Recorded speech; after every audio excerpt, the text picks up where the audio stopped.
Hello दोस्तों, स्वागत है आपका इंजीनियर पाठशाला में। तो पिछले वीडियो में हमने फिज़िक्स का पहला चैप्टर जो कि था यूनिट एंड मेज़रमेंट, जिसको हमने वन शॉट वीडियो में कंप्लीट कर लिया था। आज हमारा दूसरा टॉपिक है गति। ठीक है, पेन का रंग बदल देते हैं, रेड कर लेते हैं। तो आज हम पढ़ेंगे गति यानी कि मोशन। ठीक है, तो आपका स्वागत है हमारे फिज़िक्स के इस क्रैश कोर्स में। अगर अभी तक आपने पिछली वीडियो नहीं देखी है, फर्स्ट चैप्टर की वीडियो, तो आप उसे जाकर हमारे चैनल पे जाइएगा। उस पर एक प्लेलिस्ट बनी हुई है फिज़िक्स क्रैश कोर्स की, उस पर जाइएगा, उस पर आपको वो वीडियो मिल जाएगी। और अगर अभी तक आपने हमारे चैनल को सब्सक्राइब नहीं किया है तो चैनल को सब्सक्राइब कर लें, लाइक करें, शेयर करें, अपने दोस्तों तक ये वीडियो भेज दें। ठीक है, तो अब आज हम बात करने वाले हैं गति चैप्टर की। हम जो ये सीरीज़ चला रहे हैं इसमें फिज़िक्स का क्रैश कोर्स है, जिसमें हम आपको हर एक चैप्टर का एक ही वीडियो में पूरा समापन करेंगे और कोई फालतू की बात नहीं, एकदम पॉइंट टू पॉइंट लेकर चलना है। ठीक है, इसमें ये जो भी ये आपकी पीडीएफ वगैरह है, इसका नोट्स आपको मिल जाएगा। नोट्स भी बनाने की ज़रूरत नहीं है। ठीक है, अगर आप बनाते हैं तो बहुत अच्छी बात है, अगर आप नहीं बनाते हैं तो आपको हमारे टेलीग्राम पे नोट्स मिल जाएगी, जिसका लिंक डिस्क्रिप्शन में दिया होगा हर वीडियो में। ठीक है, चलिए शुरू करते हैं बिना किसी देरी के। तो आज का हमारा टॉपिक है गति, जो कि हमारा चैप्टर नंबर 2 है। सबसे पहले हम जानते हैं कि गति आखिर होता क्या है। आपने हाई स्कूल में पढ़ा भी होगा, अगर नहीं भी पढ़ा है तो यहाँ पे पढ़ लीजिए। गति होता है समय के साथ किसी वस्तु की स्थिति में परिवर्तन, गति कहलाता है। मतलब समय के साथ किसी वस्तु की स्थिति में जो परिवर्तन होता है हम उसे क्या कहते हैं, गति कहते हैं। जैसे कि कोई यहाँ पे गाड़ी खड़ी हुई है, ठीक है, अभी ये स्थिर अवस्था में, अब ये यहाँ से यहाँ पहुँच गई, ये आ गई, तो ये इसमें क्या हुआ, इसने गति की। तो बस इसी को क्या कहते हैं, गति की। और यहाँ से यहाँ तक पहुँचने में इसको कुछ समय लगा होगा। तो समय के साथ किसी वस्तु की स्थिति, अब यहाँ से यहाँ आ गई तो इसमें परिवर्तन हुआ, तो बस इसी को हम क्या कहते हैं, गति कहते हैं। ये गति जो होती है ये 3 प्रकार की होती है।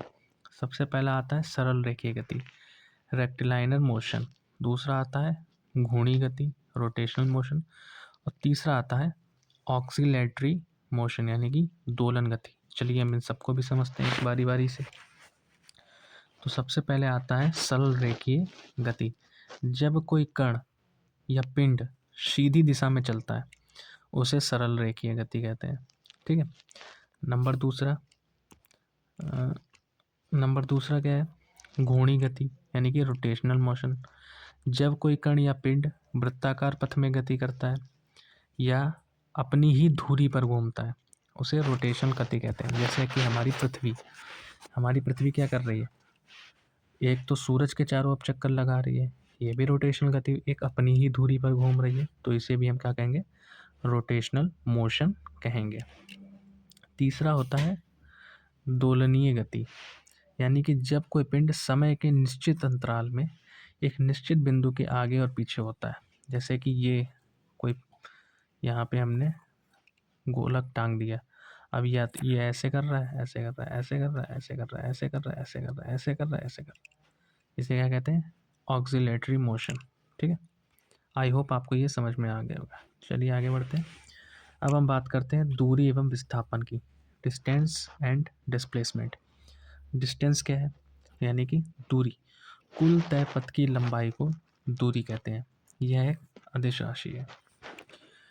कुल तय पथ की लंबाई को दूरी कहते हैं। मान लो ये कोई पॉइंट ए है, ये कोई पॉइंट बी है, अब यहाँ से ऐसे आके ऐसे ऐसे चले गए, तो यहाँ से यहाँ तक जो हमने तय किया है, ऐसे यहाँ से ऐसे कर जो तय किया, इसे क्या कहते हैं, दूरी। या ऐसे आके ऐसे ऐसे फिर इधर घूमे, इधर घूमे, इधर घूमे, इधर घूमे, फिर यहाँ पहुँचे, तो ये जितना भी रास्ता हमने तय किया बस इसी को क्या कहते हैं, दूरी कहते हैं। ठीक है, फिर आता है आपका, और दूरी क्या है, एक अदिश राशि है। फिर आता है डिस्प्लेसमेंट। यानी कि विस्थापन। एक निश्चित दिशा में दो बिंदुओं के बीच की न्यूनतम दूरी आपकी कहलाती है विस्थापन। जैसे कि मान लो ये कोई पॉइंट ए है, ठीक है, और ये कोई पॉइंट बी है। अब आप पहले क्या किया, यहाँ गए, फिर यहाँ गए, फिर यहाँ आए और फिर यहाँ से। तो ये तो हो गया दूरी। अब हम विस्थापन क्या करेंगे, यहाँ पॉइंट ए से पॉइंट बी की जो न्यूनतम दूरी होगी उसी को हम विस्थापन कहेंगे। न्यूनतम दूरी हम यहाँ से यहाँ ना जा करके अगर हम सीधे यहाँ से चले जाएं तो हमें ये कम पड़ेगा। बस इसी को क्या कहते हैं, विस्थापन कहते हैं। ठीक है। दूरी तथा विस्थापन का जो अनुपात है वो हमेशा क्या रहता है, एक या एक से अधिक रहता है। यानी कि दूरी बटे विस्थापन या तो एक के बराबर रहेगा या एक से बड़ा रहेगा। ठीक है। दूसरा, विस्थापन शून्य हो सकता है परंतु दूरी, यदि वस्तु चली है तो दूरी कभी शून्य नहीं हो सकती। अब जैसे कि मान लो कैसे ये, अब देखो इसको समझाते हैं तुम्हें। अब मान लो यहाँ पे ये कोई गोला है, ठीक है, एक मिनट, हाँ ये कोई वृत्त है, ठीक है। ये मान लो कोई पार्क है जिसमें ऐसी गोल रास्ता बनी हुई है। अब यहाँ से तुमने चलना प्रारंभ किया, ऐसे गए ऐसे गए ऐसे गए ऐसे गए ऐसे गए ऐसे गए ऐसे गए और फिर यहीं पे आ गए। अब तुमसे पूछा जाए कि बताओ दूरी कितनी हुई। मान लो ये जो पूरा गोल चक्कर है ये पूरा मिला के 8 किलोमीटर का गोल चक्कर है। कितना किलोमीटर का, 8 किलोमीटर। तो दूरी कितनी हुई तो तुम बता दोगे कि दूरी तो हुई 8 किलोमीटर। अब तुमसे पूछा जाए कि विस्थापन कितना हुआ, तो यहाँ से तुम विस्थापन कैसे, न्यूनतम दूरी, यानी कि यहाँ से तुम चले और फिर यहीं पे आ गए तो विस्थापन तो, अब जहाँ से चले वहीं फिर आ गए तो विस्थापन क्या हुआ, विस्थापन हुआ शून्य। तो बस यहीं पे ये लिखा हुआ है कि विस्थापन शून्य हो सकता है परंतु दूरी, यानी अगर आप चले हैं कितना भी चले हो कैसे भी चले हो तो दूरी कभी शून्य नहीं हो सकती। ठीक है। फिर आता है चाल। चाल क्या होती है, बहुत ही सिंपल, यानी कि स्पीड, मतलब कि इकाई समय में पिंड द्वारा तय की गई दूरी चाल कहलाती है। इकाई समय में पिंड द्वारा तय की गई दूरी क्या कहलाती है, चाल। यानी कि एक सेकंड में आप कितनी दूर चल गए बस उसी को क्या कहते हैं, दूरी। और इसका जो फार्मूला है ये तो सबको पता होगा, चाल बराबर दूरी बटे समय। एसआई मात्रा क्या है, मीटर प्रति सेकंड और किलोमीटर पर आवर। ठीक है। और आपने एक फार्मूला पढ़ा होगा, जैसे कि अगर किलोमीटर पर आवर दिया हुआ है और इसको मीटर प्रति सेकंड में बदलना है तो हम क्या करते हैं, 5/18 से मल्टीप्लाई कर देते हैं। ठीक है। और अगर मीटर प्रति सेकंड दिया उसको किलोमीटर में बदलना है तो 18/5 से मल्टीप्लाई कर देते हैं। ठीक है, ये याद रखना है, ये जब न्यूमेरिकल बनाओगे तो उसमें ज़रूरत पड़ेगा। ठीक है। फिर आते हैं वेग। वेलोसिटी क्या है, जिसे इंग्लिश में कहते हैं वेलोसिटी। इकाई समय में पिंड द्वारा विस्थापन वेग कहलाता है।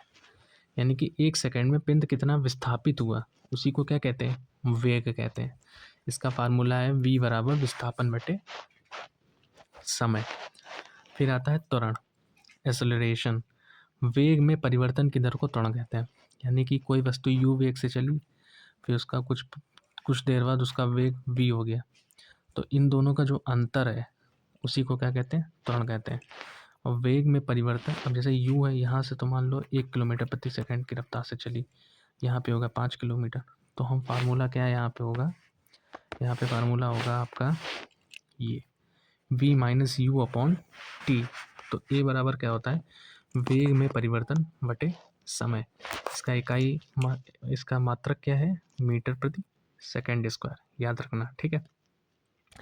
त्वरण एक सदिश राशि है, यानी कि v जो होगा, अगर u से बड़ा है v जो बाद का वेग होता है, u शुरुआत का वेग होता है, स्टार्टिंग में जो वेग होता है उसे u कहते हैं और बाद में जो वेग होता है उसे v कहते हैं।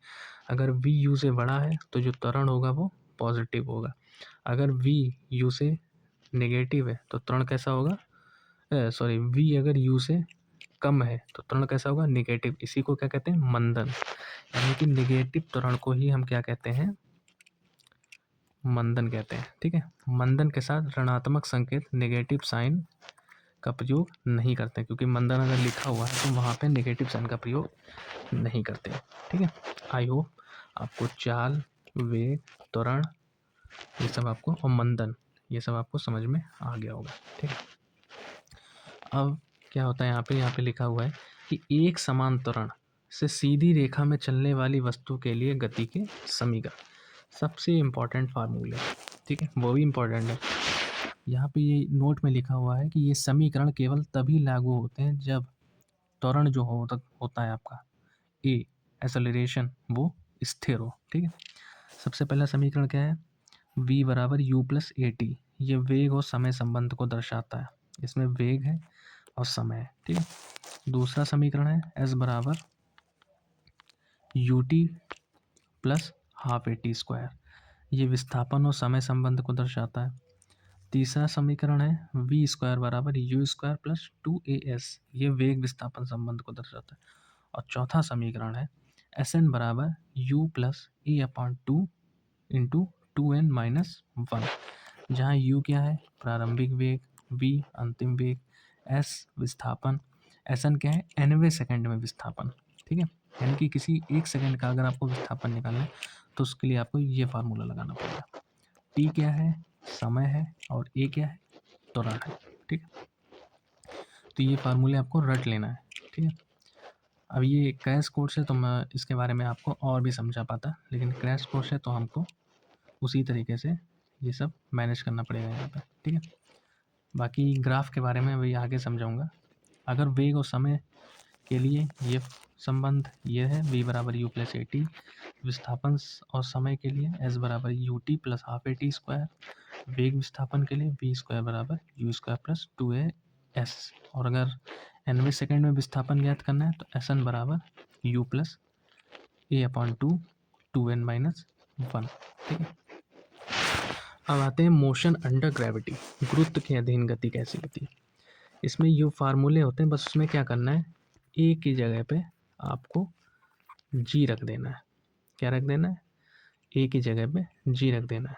ठीक है, तो जहाँ जहाँ देखो ए था वहाँ पे वहाँ जी आ गया। जैसे v बराबर u प्लस ए टी था, यहाँ पे क्या आ गया, v बराबर u plus G T, s बराबर U T plus half G T square, v square बराबर u square plus 2g s, Sn बराबर u प्लस जी अपॉन 2n-1। जी की वैल्यू क्या है, 9.8 r 10 मीटर पर सेकंड स्क्वायर। वैल्यू देखो, मात्रक एक ही है, त्वरण का और स्मॉल जी का। नोट यहाँ पे क्या ध्यान रखना है, पिंड को मूल बिंदु से ऊपर फेंकने पर, यानी कि कोई मूल बिंदु है अगर उससे ऊपर फेंकेंगे तो पहली बात हमको हमेशा ध्यान रखनी है कि जी का मान हमेशा माइनस में लेना है। ठीक है, टी का मान हमेशा प्लस में, समय तो हमेशा प्लस ही में होगा, और यू, वी और एस प्लस भी हो सकते हैं, माइनस भी हो सकते हैं, और जीरो भी हो सकते हैं। इसमें आप ऐसे याद रखिए, ओरिजिन, जैसे मान लो ये मैथ में पढ़ा होगा आपने, एक मिनट, हाँ, जैसे कि ये है तो ये मूल बिंदु है ओ। ठीक है, एक मिनट, तो मूल बिंदु है ये ओ, इसके ऊपर क्या होता है, ये वाई, ये एक्स एक्सिस है, ये वाई एक्सिस है, या ऐसे मान लो कि ये वाई है, ये एक्स है। ठीक है, ये वाई मान लेते हैं, ये एक्स मान लेते हैं, तो इसके ऊपर क्या होगा, प्लस होगा, इसके नीचे माइनस होगा, जैसे यहाँ पे दिया हुआ है, ये देखो। ठीक है, तो अगर ऊपर फेंकी जा रही है तो प्लस, नीचे फेंकी जा रही है तो माइनस। फिलहाल ये आपको हमेशा ध्यान रखना है कि जी को हमेशा माइनस में लेना है, टी का हमेशा प्लस में लेना है, और यू, वी और एस वो इसके हिसाब से होंगे, वो हमेशा या तो प्लस या माइनस या जीरो कुछ भी हो सकते हैं। ठीक है, ये फार्मूले आपको याद रखने हैं, इसमें न्यूमेरिकल्स आते हैं। अब आते हैं ग्राफ, आरेख के बारे में पढ़ते हैं। सबसे पहला ग्राफ है दूरी और समय ग्राफ, डिस्टेंस टाइम ग्राफ। सबसे पहली बात, समय अक्ष के समांतर अगर ये हो, ये एक ग्राफ बना हुआ है, ये दूरी है, ये समय है। अगर समय अक्ष के समांतर ग्राफ है तो निष्कर्ष क्या निकलता है कि वस्तु विरामावस्था में, यानी कि समय बढ़ता जा रहा है लेकिन वस्तु की कोई दूरी ना तो ये ऊपर जा रहा है ना नीचे जा रहा है। तो यानी कि इसका मतलब क्या हुआ कि जो समय है, जो दूरी है, या सॉरी, जो वस्तु है वो कहाँ है, विरामावस्था में। अच्छा, दूसरा क्या है, सरल रेखा ग्राफ, स्ट्रेट लाइन ग्राफ।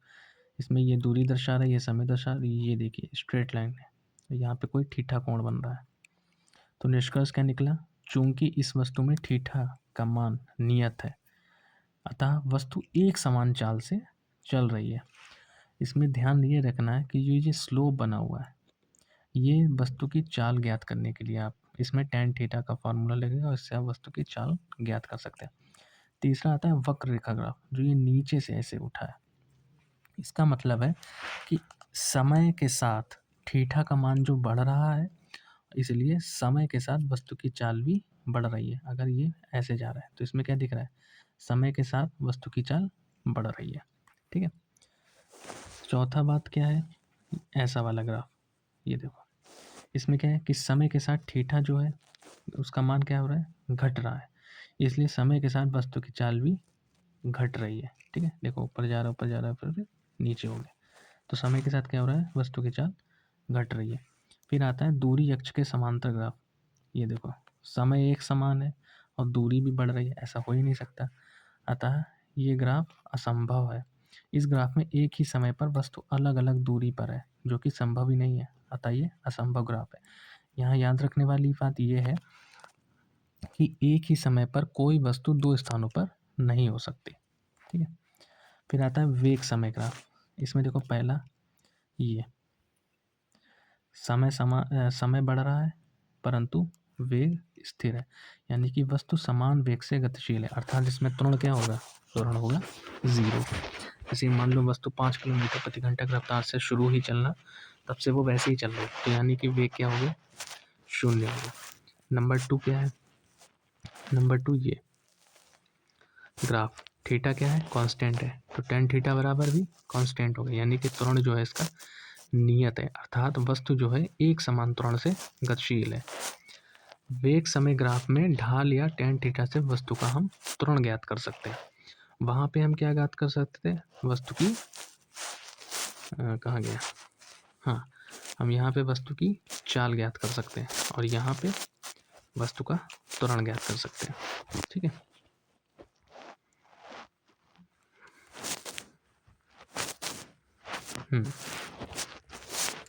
तो यहाँ पे हम क्या ज्ञात कर सकते हैं, वस्तु का त्वरण ज्ञात कर सकते हैं। अब आता है तीसरा बात, तीसरे में देखिए ये वाला ग्राफ, ये ऐसे जा रहा है, इसमें क्या हो रहा है, थीटा इंक्रीज हो रहा है, यानी कि tan थीटा भी इंक्रीज हो रहा है, यानी कि त्वरण भी इंक्रीज हो रहा है। फिर होता है ये चौथा, इसमें क्या है, tan थीटा का मान डिक्रीज हो रहा है, यानी कि थीटा भी डिक्रीज हो रहा है, तो इसमें त्वरण क्या हो रहा है, धीरे धीरे डिक्रीज हो रहा है। फिर ये आता है आपका पाँचवा, ये वाला, इसमें क्या है कि समय निश्चित है लेकिन वेग बढ़ रहा है, तो ये भी असंभव है, तो यहाँ पे लिखा है ये भी असंभव है। यहाँ पे नोट देने वाली बात क्या है कि ये चाल और समय ग्राफ से हम क्षेत्रफल की दूरी ज्ञात कर सकते हैं। एक आता है चाल समय ग्राफ, जिससे हम क्या कर सकते हैं, क्षेत्रफल से दूरी ज्ञात कर सकते हैं। फिर वेग समय ग्राफ से क्षेत्रफल से हम विस्थापन ज्ञात कर सकते हैं और त्वरण समय ग्राफ के क्षेत्रफल से हम वेग में परिवर्तन ज्ञात कर सकते हैं। तो यहाँ पर मैंने एक टेबल बना रखी, इससे आपको समझ में आ जाएगा कि हम क्षेत्रफल से ज्ञात क्या कर सकते हैं और ढाल जो ये होता है ये, इससे हम क्या ज्ञात कर सकते हैं। तो सबसे पहले आता है दूरी समय ग्राफ, इससे हम जो ढाल होती है उससे हम चाल ज्ञात कर सकते हैं और क्षेत्रफल से हम कुछ भी ज्ञात नहीं कर सकते। फिर आता है विस्थापन समय ग्राफ, स्लोप से हम वेग ज्ञात कर सकते हैं, क्षेत्रफल से कुछ ज्ञात नहीं कर सकते। फिर आता है चाल समय ग्राफ, स्लोप से हम कुछ ज्ञात नहीं कर सकते और क्षेत्रफल से दूरी ज्ञात कर सकते हैं। फिर आता है वेग समय ग्राफ, जिसमें हम स्लोप से त्वरण भी ज्ञात कर सकते हैं और क्षेत्रफल से विस्थापन, क्षेत्रफल ये जो ये भाग होता है ये वाला, ठीक है। और त्वरण समय ग्राफ, इससे हम स्लोप से कुछ नहीं ज्ञात कर सकते हैं और क्षेत्रफल से वेग में परिवर्तन। ठीक है, तो यहाँ पे थोड़ा आपको समझ में आ गया होगा, आई होप। मेन पॉइंट है, आप इसको, ये इम्पोर्टेंट है, ठीक है, इसको पढ़ लेना आप, ये याद हो जाएगा, समझो सब हो गया। अब आते हैं प्रक्षेप्य गति। ठीक है, जब किसी वस्तु को, यहाँ पे लिखा हुआ है, जब किसी वस्तु को इस प्रकार से प्रक्षेपित किया जाता है कि वे वस्तु क्षैतिज दूरी है उसको तय करने के साथ साथ ऊर्ध्वाधर भी दूरी तय करे, तो ऐसी वस्तु को प्रक्षेप्य कहते हैं। और इस गति को क्या कहते हैं? प्रक्षेप्य गति। प्रक्षेप्य गति वस्तु का मार्ग परवलयाकार होता है। यहाँ पे देखिए डायग्राम में, जैसे कि ये देखो, ये कैसा है? परवलयाकार। इसमें क्या है, ऐसे मान लो यहाँ पे कोई ये बॉल है, अब इसको हम जब यहाँ से फेंकेंगे, ठीक है, एक मिनट, अब जैसे यहाँ से ये ऐसे बॉल जा रही है, ऐसे जा रही, देखो ये ऊर्ध्वाधर भी दूरी ज्ञात कर रही है और यहाँ से भी ये दूरी ऐसे भी ज्ञात कर रही है और ऐसे भी, मतलब यहाँ से तो, एक मिनट,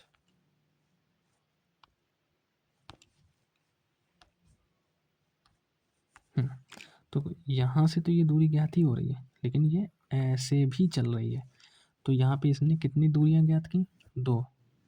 एक तो ये ऊंचाई भी पकड़ रही है, ठीक है, ये भी हो रही है, प्लस ऐसे भी चल रही है, तो इसको हम क्या कहते हैं? प्रक्षेप्य गति कहते हैं। क्या कहते हैं बच्चों? प्रक्षेप्य गति। तो यहाँ पे, तो जो ये ऐसे ऊर्ध्वाधर गति कर रहे हैं इसको हम मान लेते हैं यू साइन थीटा, और ये जो क्षैतिज गति कर रहे हैं इसको हम मान लेते हैं यू कॉस थीटा।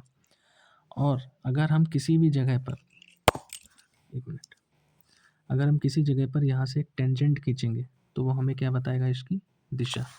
यहाँ से ऐसे करोगे तो ये इसकी क्या बता रहा है? दिशा बता रहा है, जिसे हम यू से दर्शाते हैं। ठीक है, ये थीटा कोण है। और एक पॉइंट ऐसा आता है जहाँ पे ये अपनी सबसे महत्तम ऊंचाई पर होती है, जो कि ये है। यहाँ पे क्या होता है, इसका जो यू साइन थीटा होता है ये 0 हो जाता है, या हम ऐसा बोल सकते हैं ये यू कॉस थीटा के बराबर हो जाता है। ठीक है, और यहाँ से यहाँ तक की दूरी, इसे क्या कहते हैं हम? क्षैतिज परास। ठीक है, चलिए हम इसके बारे में आगे समझते हैं, प्रक्षेप्य गति का विश्लेषण। अब जो चीज़ मैंने अभी आपको समझाई वही चीज़ यहाँ पे लिखा हुआ है, चलिए हम इसको भी अब पढ़ लेते हैं। यदि किसी वस्तु को क्षैतिज कोण थीटा कोण पर रखें और उसे यू वेग से फेंके जाता है, यू वेग से हम अगर उसे फेंकें तो वस्तु अपनी क्षैतिज गति यू कॉस थीटा के वेग से और ऊर्ध्वाधर गति यू साइन थीटा के वेग से तय करती है। क्षैतिज वेग यू कॉस थीटा नहीं बदलता है, जबकि ऊर्ध्वाधर गति यू साइन थीटा पहले घटता है, महत्तम ऊंचाई पर 0 हो जाता है और फिर नीचे की ओर बढ़ता है। यहाँ पे ये पॉइंट लिखा हुआ है कि क्षैतिज दिशा में कोई त्वरण नहीं होता, ए एक्स बराबर 0, लेकिन ऊर्ध्वाधर दिशा में गुरुत्वीय त्वरण a y is equal to minus g होता है। ठीक है, यहाँ पे एक इम्पॉर्टेंट बात ये लिखा हुआ है कि जब प्रक्षेप अपनी अधिकतम ऊंचाई पर होता है तो उसका वेग 0 नहीं होता, बल्कि ये यू कॉस थीटा के बराबर हो जाता है। समझ गए? तो यहाँ पे जैसे कि यहाँ से पहले तो यू साइन थीटा जो है, पहले जो यू साइन थीटा है वो पहले बढ़ेगा बढ़ेगा बढ़ेगा बढ़ेगा, यहाँ पे आके वो 0 हो जाएगा, लेकिन 0 नहीं होता, वो इसके बराबर हो जाता है। फिर यहाँ से जब चलेगा तो वो एकदम क्या करेगा? घटता चला जाएगा, घटता चला जाएगा। समझ गए? सॉरी उल्टा बता दिया मैंने, यहाँ पे मैंने उल्टा बता दिया है।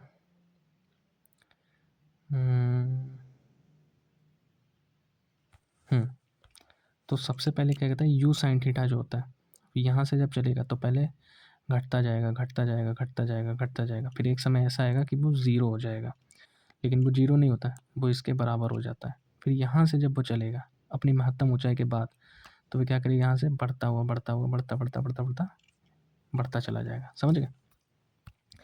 तो प्रक्षेप गति के कुछ उदाहरण दिए हुए हैं हमारी डेली लाइफ में। यदि समान वेग से चलती ट्रेन में बैठा कोई व्यक्ति खिड़की से बाहर हाथ निकालकर गेंद को गिराता है तो ट्रेन में बैठे व्यक्ति को ये गेंद सीधी रेखा में गिरती दिखाई देगी। लेकिन जबकि प्लेटफॉर्म पर खड़े व्यक्ति को परवलयाकार में दिखाई देगी। इसका मतलब क्या है? चलिए इसके भी समझते हैं। जैसे मान लो ये कोई ट्रेन है, ठीक है। अब यहाँ पे कोई व्यक्ति बैठा है, अब इसने ये गेंद गिराई, तो इसको तो गेंद गिरती हुई कैसी दिखाई देगी? ऐसी। लेकिन अगर आप यहाँ पे खड़े हैं तो आपको कैसी दिखाई देगी? ऐसी गेंद दिखाई देगी, परवलयाकार मतलब ऐसे गिरते हुई। समझ गए? बस यही ये कहना चाह रहा। दूसरा उदाहरण क्या है?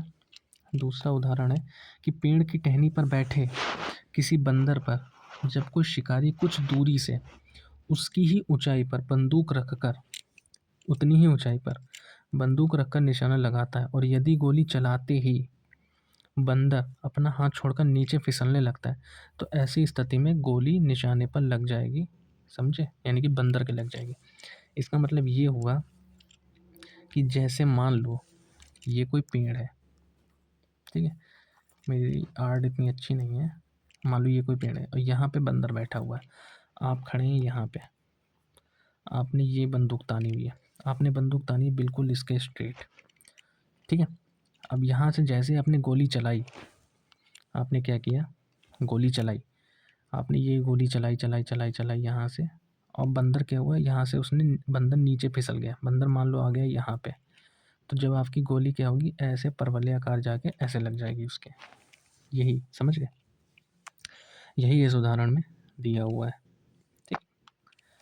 अच्छा, अब हम आगे बढ़ते हैं। तो आगे दिया हुआ है सबसे पहला प्रक्षेप्य गति के कुछ सूत्र हैं।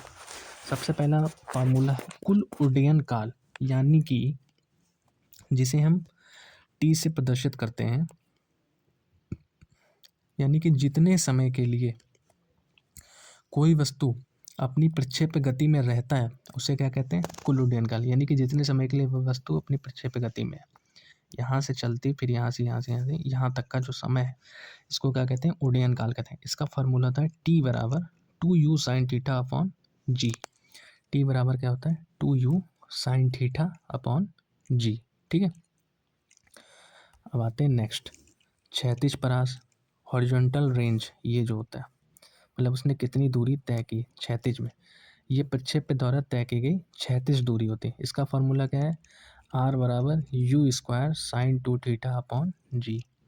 आर बराबर u square sine 2 theta upon g. याद रखें, परास बराबर क्या होता है? क्षैतिज वेग गुणे कुल समय, यानी कि आर बराबर you cos theta into T. हम ये भी फार्मूला लगा सकते हैं, you cos theta into T, ठीक है। फिर आता है तीसरा फार्मूला मैक्सिमम हाइट के लिए, महत्तम ऊंचाई ज्ञात करने के लिए।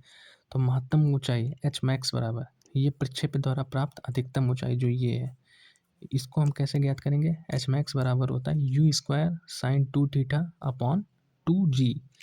एच मैक्स मैक्सिमम हाइट ज्ञात करने के लिए क्या फार्मूला है? U square sine 2 theta upon 2 g. इस ऊंचाई पर ऊर्ध्वाधर वेग जो वी वाई होता है वो क्या हो जाता है? शून्य हो जाता है, या यू कहें वो यू कॉस थीटा के बराबर हो जाता है। समझ गए? विशेष स्थितियाँ और महत्वपूर्ण नोट्स हैं जो आपको याद रखना है। और सबसे पहले ये जो इम्पोर्टेंट है इसको तो आपको एकदम रट लेना है कि अधिकतम परास के लिए किसी वस्तु को क्षैतिज से 45 डिग्री के कोण पर प्रक्षेपित किया जाना चाहिए। जैसे कि अगर आपको कोई, मान लो आपने कोई पत्थर उठाया, कोई डीला वगैरह पत्थर उठाया और आपको उसको अधिकतम ऊंचाई पर पहुंचाना है, तो आपको क्या करना है? उसको 45 डिग्री के एंगल से अगर आप उसको फेंकेंगे तो वह अपनी अधिकतम परास, अधिकतम जो उसकी ऊंचाई है, या मान के चलिए अधिकतम दूरी पर जाके वो गिरेगा, ठीक है। मान लो यहाँ से आपने, अगर ये कोई दूरी है, यहाँ से अगर आप उसको 45 डिग्री के कोण पर फेंकेंगे तो ये सबसे अधिकतम जो भी दूरी होगी वहाँ पे जाके गिरेगा। समझ गए? दूसरा पॉइंट क्या है?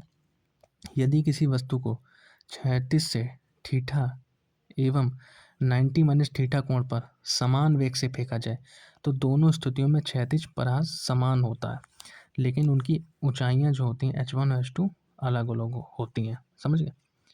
इसका फार्मूला क्या है? आर बराबर 4 under root H1 into H2। ये इतना इंपॉर्टेंट नहीं है, लेकिन ये सबसे मोस्ट इम्पॉर्टेंट है, इसको आपको याद रखना है कि अगर किसी भी वस्तु को हमें उसका अधिकतम परास अगर हमें चाहिए तो हम उसको किस कोण पे फेंकेंगे, 45 डिग्री के कोण पर फेंकेंगे। ठीक है। अच्छा, ये यहाँ पे एक लाइन दिया हुआ है कि इन समीकरणों के साथ हम किसी भी प्रक्षेप के पथ की भविष्यवाणी कर सकते हैं। ठीक है। तो हमारा चैप्टर यहीं पे ये समाप्त होता है। बस आपके मोशन चैप्टर में बस इतना ही दिया हुआ था और कुछ विशेष खास है नहीं। इसके बाद हम अगली नेक्स्ट वीडियो में तीसरा चैप्टर पढ़ेंगे। ठीक है। वो शायद आपका होगा न्यूटन के गति के नियम। ठीक है। तो हम उसको अगले वीडियो में कवर करेंगे। और अगर दोस्तों मैं सोच रहा हूँ कि हर एक चैप्टर के कंप्लीट होने के बाद उसका एक प्रीवियस ईयर क्वेश्चंस का एक वीडियो लाया जाए ताकि हमारी प्रैक्टिस भी साथ साथ में हो सके। तो मैं ट्राई करूँगा कि इसी चैप्टर के जो प्रीवियस ईयर के क्वेश्चंस हैं उनको मैं करवा सकूँ। ठीक है। बाकी आपका जो क्रैश कोर्स है वो तो चल ही रहा है। ठीक है। तो यहाँ तक अगर आई होप आपको अगर वीडियो पसंद आई हो तो लाइक करें, शेयर करें, सब्सक्राइब करें और अपने दोस्तों के साथ शेयर करें और ऐसे ही लगे रहें हमारे साथ। और इस बार तो रेलवे निकल ही जाएगा। ठीक है। तो और साथ ही आपको नए साल की हार्दिक शुभकामनाएं। आपका ये साल अच्छे से बीते। जय हिंद, जय Bharat. Thank you very much.